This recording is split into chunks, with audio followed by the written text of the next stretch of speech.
თანაინვესტირების ფონდის ყოფილ ხელმძღვანელს ორ სხვადასხვა სისხლის სამართლის საქმეზე ჰქონდა აღკვეთი ღონისძიება შეფარდებული და მას ორჯერ ჰქონდა პასპორტები ჩამორთმეული, ეკრძალებოდა საქართველოს საზღვრის დატოვება იმ შემთხვევაში თუ მას არ ექნებოდა ნებართვა პროკურატურიდან. ასეთი ნებართვა არ არსებობდა. ჩვენ ეს უკვე დაგვიდასტურა პროკურატურის წარმომადგენელმა მიხეილ სადრაძემ, რომელიც საქალაქო სასამართლოში რამდენიმე წუთის წინ მოვიდა და ეს ავტომატურად ნიშნავს იმას, რომ საქართველოს საზღვრები იმდენად არ არის დაცული, რომ ორ სისხლის სამართლის საქმეზე ბრალდებული ადამიანი, რომლის მიმართაც ინტერესები უშუალოდ ოლიგარქ ბიძინა ივანიშვილს აქვს, საქართველოს ტერიტორიიდან გავიდა. როგორ მოხდა, რომ გიორგი ბაჩიაშვილმა საქართველოს საზღვრები დატოვა? ამ კითხვაზე პასუხი არც ერთ უწყებას ჯერჯერობით არ აქვს, თუმცა დღეს მიხეილ სადრაძემ დაგვიანოსა ის, რომ ახალი სისხლის სამართლის გამოძიება დაიწყება ბაჩიაშვილის წინააღმდეგ, რომელიც საზღვრის უკანონო კვეთას გულისხმობს და დიდი ალბათობით დღევანდელ სასამართლოს ხდომაზე აღკვეთი ღონისძიების გირაოს შეცვლის შუამდგომლობასაც დააყენებს და მოითხოვს, რომ დაუსწრებლად პატიმრობა შეეფარდოს.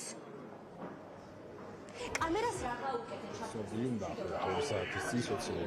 მეშვეობით, როგორც მოგესალმებით, მის მიმართ გამოყენებული არის აღკვეთის ღონისძიების გირაო, ასევე დამატებითი ღონისძიებები, რაც გულისხმობს სახელმწიფო საზღვრის კვეთის დატოვების აკრძალვას ბრალდების ხარის წინასწარი ინფორმაციისა და თანხმობის გარეშე, ასევე პასპორტები ჰქონდა ჩამორთმეული. ბუნებრივია, ფაქტობრივი მოცემულობა რაც გვაქვს, ეს საჭიროებს შესწავლას, რაც გულისხმობს იმას, რომ ამ მიმართულებით აუცილებლად დაიწყება გამოძიება და ბუნებრივია, რა შედეგებიც იქნება ამის შესაბამისად, სამართლებრივი შეფასება და მათ შორის ვთქვათ, პირობითად გამოყენებული აღკვეთის ღონისძიების შესვლა და ამ შემდგომ უკვე ამაზე იქნება დამოკიდებული.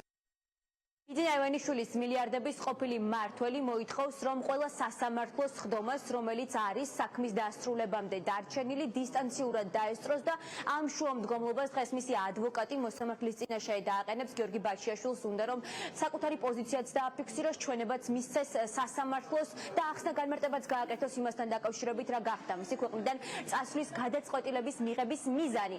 სწორედ აღნიშნულთან დაკავშირებით ისაუბრა დღეს ადვოკატმა, რომელმაც განმარტა, რომ მისთვისაც მოულოდნელი იყო გიორგი ბაჩიაშვილის გადაწყვეტილება და დღეს მხოლოდ მას შემდეგ გაიგო, რომ მას საქართველოს საზღვრები დატოვებული აქვს, რაც გიორგი ბაჩიაშვილმა სოციალურ ქსელში აღნიშნული განცხადება გაავრცელა.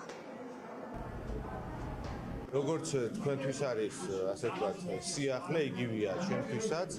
მე გიორგისთან პირველი კომუნიკაცია მქონდა აღნიშნული პოსტის შემდეგ.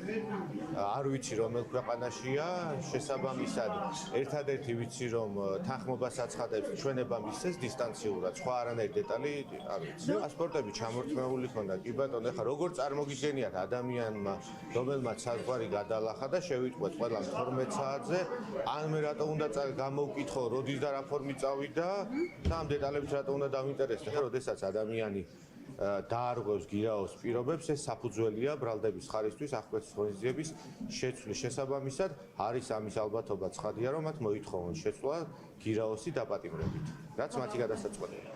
ეგრეთ წოდებული ბიტკოინების საქმეზე სასამართლოს ხდომა ამ წუთებში გაიხსნა. ახლა მოსამართლე გიორგი გელაშვილი სავარაუდოდ მოისმენს პროკურატურის შუამდგომლობას იმასთან დაკავშირებით, რომ აღკვეთი ღონისძიება გიორგი ბაჩიაშვილის წინააღმდეგ უნდა შეიცვალოს. ამის შემდგომ კი უნდა მიიღოს გადაწყვეტილება, მისცემს თუ არა საქმეზე ბრალდებულს იმის უფლებას, რომ ის დისტანციურად ჩაერთოს პროცესებში და მათ შორის ამ სახით მისცეს ჩვენება სასამართლოს.